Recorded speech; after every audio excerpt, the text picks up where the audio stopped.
Many classrooms still exercise a one-size-fits-all prescriptive approach to learning. This type of inflexible instruction acts as a barrier for many students. UDL establishes guidelines which teachers use to create an inclusive learning environment. There are 3 principles: action and expression, engagement, and representation. Our presentation will focus on engagement.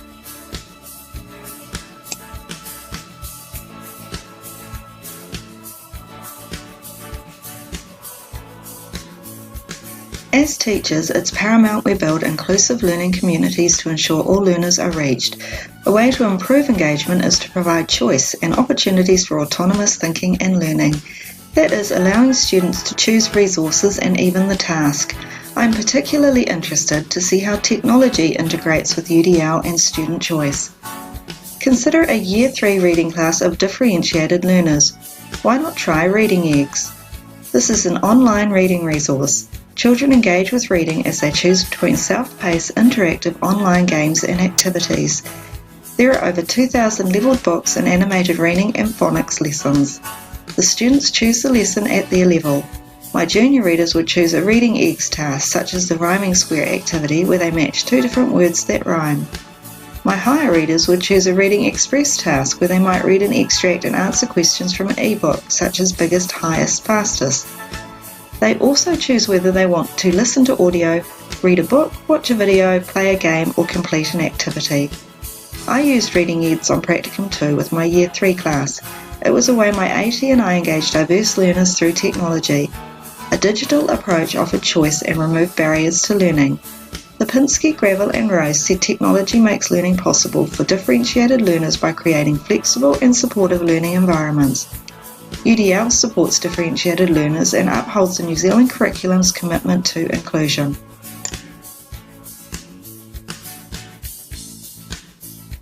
Having to teach Year 1 and 2 students maths, I knew the key would be to get their interest straight away and then try and maintain it for the duration of the lesson. These students are very young and it is difficult to keep this age group focused and on task for any sustained length of time. The topic had to be real and relevant to their daily lives. Using DMIC, I planned a problem-solving activity that was about a group of 4 brothers buying their school lunch. I knew prior to practicum that there were many large families in the school community, so I assumed a family context would be relatable for them. I also assumed that buying lunch was a normal weekly treat. I was mindful that not all students could find this relevant, as some might not buy their lunch due to cultural or medical reasons, but I still thought they would be able to relate to the concept because handing out lunch orders is a daily school routine. For this age group, everything is about being fair and sharing things equally. This socially relevant concept fitted nicely with the big idea for the maths lesson. The activity was appropriate for their age and ability. The DMIC process allows the activity to be broken up into different stages: the launch, group work, sharing and connecting back. These changes in structure helps the students to maintain their interest throughout the lesson, as they will be listening first, then interacting in a group, and then they will be sharing their ideas back to the group. The process allows many points of evaluation and self-reflection that help all learners regulate their own learning. By incorporating this checkpoint of the UDL guidelines into planning, I have reduced barriers and maximised opportunities for all learners.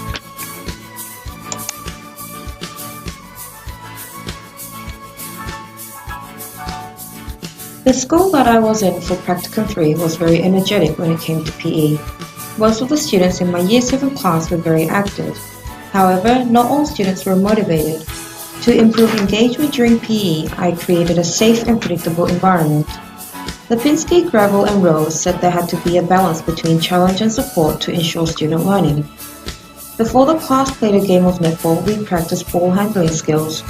I ensured all students felt confident and were supported by the team. We created a safe, structured, predictable environment.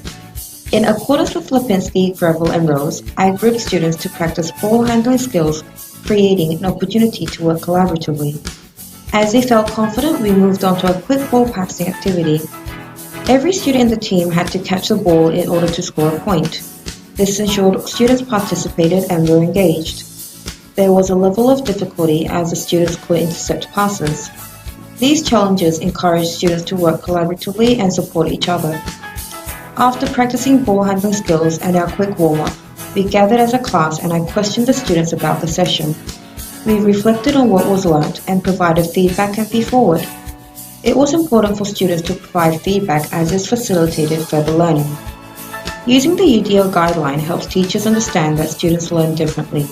They need to utilize various tools and strategies to ensure all learners are included.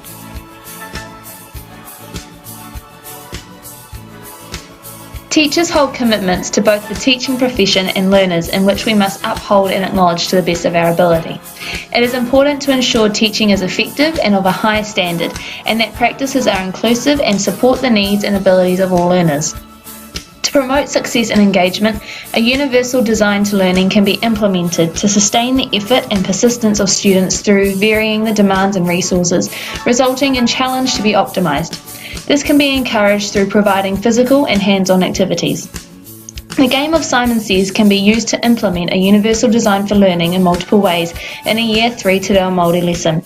By presenting the required instructions such as hareatu, kanikani, hikoi and e noho on magnets or labels around the classroom, as well as in teacher instruction, students become exposed to the required vocabulary and are able to shift, organise and use these words in whichever way they feel comfortable. As student engagement is influenced by the way in which they are asked to demonstrate their knowledge, it is important for new learning to be presented in varying ways, enabling all students to have access to the material. To ensure students are engaged, lessons must hold a level of appropriate challenge so individuals can progress. Teachers promote persistence within the game of Simon Says through allowing the students the opportunity to play with the words first.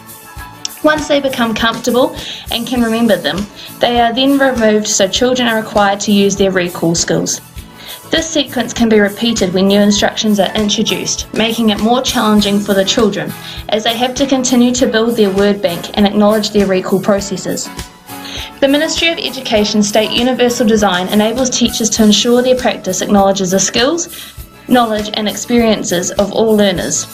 As everyone learns differently, flexible opportunities to engage with and present information should be encouraged in learning environments, and lessons should allow students to be challenged so their learning progression is not hindered. In conclusion, it is clear UDL practices impact engagement and learning. We have discovered teachers must uphold their commitment to their students and ensuring diversity is met. This aligns with the New Zealand curriculum principle of inclusion.